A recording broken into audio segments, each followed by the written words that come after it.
कल ही उन्होंने पश्चिम बंगाल के राज्यपाल पद से त्यागपत्र दिया है और साथ ही साथ जगदीप धनखड़ एक वकील रह चुके हैं और इसके साथ साथ वो चंद्रशेखर की सरकार में पार्लियामेंट्री अफेयर्स मिनिस्टर भी वो रह चुके हैं। 1990-91 के दौर की हम बात कर रहे हैं, तो काफी अनुभव उनके पास है।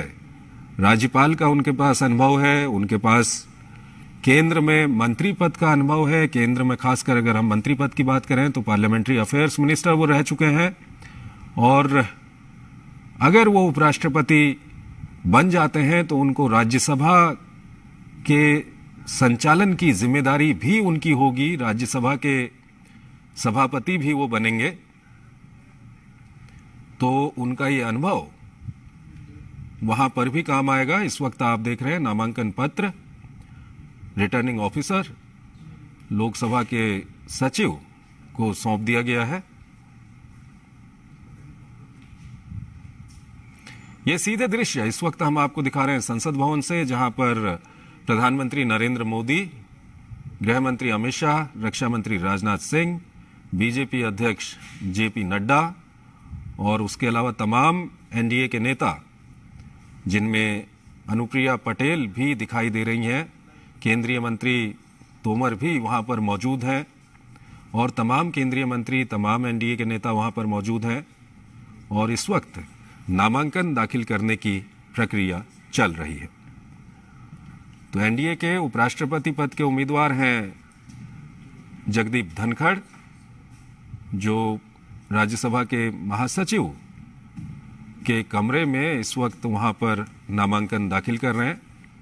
प्रधानमंत्री नरेंद्र मोदी, गृह मंत्री अमित शाह, रक्षा मंत्री राजनाथ सिंह, बीजेपी अध्यक्ष जेपी नड्डा और उसके अलावा तमाम केंद्रीय मंत्री, एनडीए के नेता वहां पर मौजूद हैं और इस वक्त नामांकन दाखिल करने की प्रक्रिया इस वक्त चल रही है।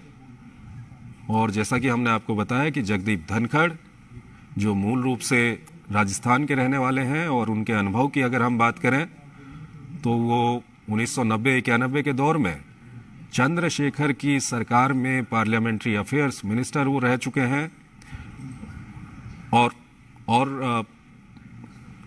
पश्चिम बंगाल के राज्यपाल के तौर पर उन्होंने कल ही इस्तीफा दिया है और साथ ही साथ वो राजस्थान असेंबली में विधायक भी रह चुके हैं। तो काफी एक लंबा अनुभव है उनके पास, प्रशासनिक अनुभव है, संसद का अनुभव है, विधानसभा का अनुभव है, एक राज्यपाल का अनुभव उनके पास है।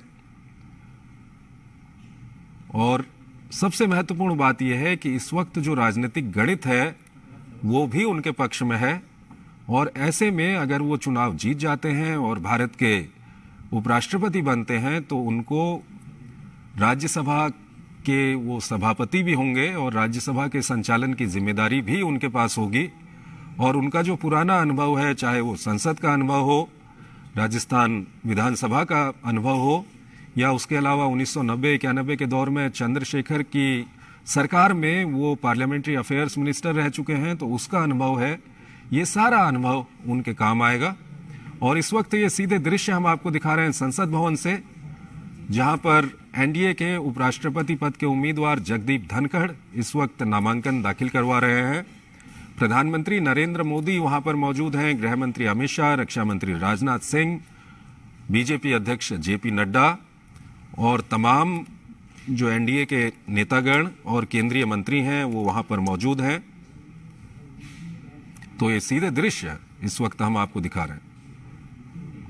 काफी महत्वपूर्ण आज का दिन है। आज एक तरफ राष्ट्रपति पद के लिए चुनाव चल रहा है संसद में और देश के तमाम राज्यों की विधानसभाओं में राष्ट्रपति पद के लिए मतदान चल रहा है, जिसमें एनडीए की तरफ से द्रौपदी मुर्मू और विपक्ष की तरफ से यशवंत सिन्हा उम्मीदवार हैं।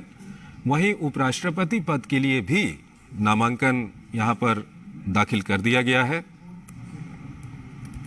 तो इस वक्त आप देख सकते हैं नामांकन दाखिल करने की ये प्रक्रिया इस वक्त चल रही है। प्रधानमंत्री खुद वहां पर मौजूद हैं और प्रधानमंत्री के अलावा गृह मंत्री, रक्षा मंत्री और तमाम जो एनडीए के नेता हैं, बीजेपी के अध्यक्ष वहां पर मौजूद हैं। और आपको बता दें कि विपक्ष की ओर से मार्गरेट अल्वा को उपराष्ट्रपति पद का उम्मीदवार बनाया गया है।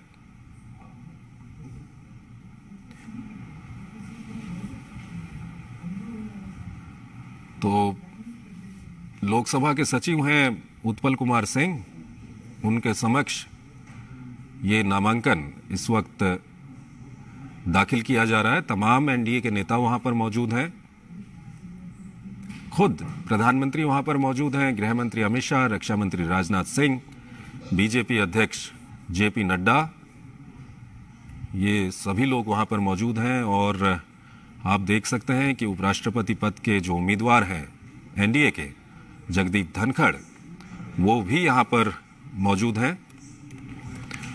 जगदीप धनखड़ इससे पहले पश्चिम बंगाल के गवर्नर थे और कल ही उन्होंने पश्चिम बंगाल के गवर्नर पद से इस्तीफा दिया है। और उनके पूर्व के राजनीतिक जीवन पर अगर हम नज़र डालें तो वो संसद सदस्य रह चुके हैं, वो राजस्थान विधानसभा में सदस्य रह चुके हैं। साथ ही साथ 1990-91 के दौर में चंद्रशेखर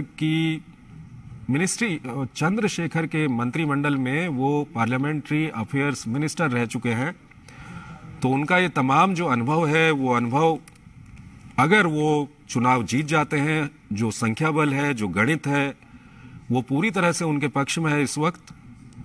और अगर वो चुनाव जीत जाते हैं और भारत के उपराष्ट्रपति बनते हैं तो राज्यसभा के संचालन की जिम्मेदारी भी उनके पास होगी। और उनका जो पिछला अनुभव है, चाहे वो एक विधायक के रूप में रहा हो या एक सांसद के रूप में रहा हो या संसदीय कार्य मंत्री के तौर पर उनका अनुभव रहा हो 90-91 के दौर में, जब चंद्रशेखर के मंत्रालय में वो चंद्रशेखर के मंत्रिमंडल में वो संसदीय कार्य मंत्री थे, तब का उनका अनुभव, ये सब अनुभव उनका है जो काफ़ी उनके काम आने वाला है। इस वक्त आप देख रहे हैं नामांकन की प्रक्रिया वहां पर चल रही है। उत्पल कुमार सिंह लोकसभा के सेक्रेटरी जनरल हैं, उनके समक्ष ये नामांकन वहां पर दाखिल किया जा रहा है। और विपक्ष की ओर से मार्गरेट अल्वा को उपराष्ट्रपति पद का उम्मीदवार बनाया गया है। और जो अभी तक खबर मिल रही है उसके अनुसार मंगलवार को, यानी कि कल, वो अपना नामांकन दाखिल करेंगे। फिलहाल नामांकन दाखिल करने के बाद एक जो रिसीप्ट की पर्ची दी जाती है, वो पर्ची इस वक्त दे दी गई है। और आप देख सकते हैं प्रधानमंत्री का अभिवादन स्वीकार कर रहे हैं जगदीप धनखड़। तो एक महत्वपूर्ण पल है।